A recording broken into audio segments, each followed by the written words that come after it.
जीवाच्या ठिकाणी दुःख किंवा सुख, मी संगती सांगतो बघा, जीव जीवाची, मी बाजूला जाणार नाही, मला ट्रॅक कम्प्लीट करायचं आहे. जीव जीवाची रात्रंदिवस जीवाच्या बाबतीमध्ये सुख किंवा दुःख कोणती प्रक्रिया एकदाच घडते, म्हणून जीव तद प्रक्रियेकडे पुनर्प्रक्रियेने जात नाही किंवा पुनर्क्रियेने जात नाही, याला उद्विग्नता म्हणतात शास्त्रामध्ये. आपल्याकडे सरळ म्हणे हिंदू धर्मामध्ये, ताकाने पोळलं का दूध सुद्धा फुकून पेतात. 7 ते 9 ला जर ही अवस्था आहे, मंडपाला दोरी आहे का वर? जरा नीट आहे का? मी म्हणलं ताकाने पोळलं ते म्हणजे दूध सुद्धा फुकून पेतात बाबा. आपल्याकडे म्हणी सुद्धा उलटे आहे. आमच्याकडे एक म्हण होती प्रचलित, मी बऱ्याच लोकांची ऐकायचो. घरामध्ये नवीन लग्न झाले की 2-3 महिन्यांनी ती म्हण घरातून ऐकायलाच यायची, काना मागून आली.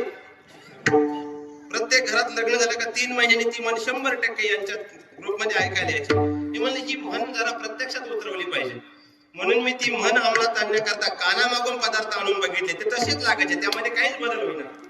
मी गुरुजींना विचारलं, म्हणलं गुरुजी हे तर म्हणतात काना मागून आली तिखट झाली. गुरुजी म्हणले तसं नाही बाळा, ते त्यांनी अर्थ चुकीचा लावला. म्हणजे कसं काय, आपल्याकडे मिरची लावतात ना तुमच्याकडे, मिरची लावलं का आधी मिरची येते मग पानं येतात, असं तुम्ही म्हणल्यावर 3000चा हप्ता सुद्धा कॅन्सल होईल. जरा सावध, आधी मिरची का आधी पानं? आधी पान आणि नंतर मिरची. मग ती म्हण अशी आहे, पाना मागून आली, पाना मागून आली मग तिखट झाली. हे काना मागा म्हणणाऱ्याच्या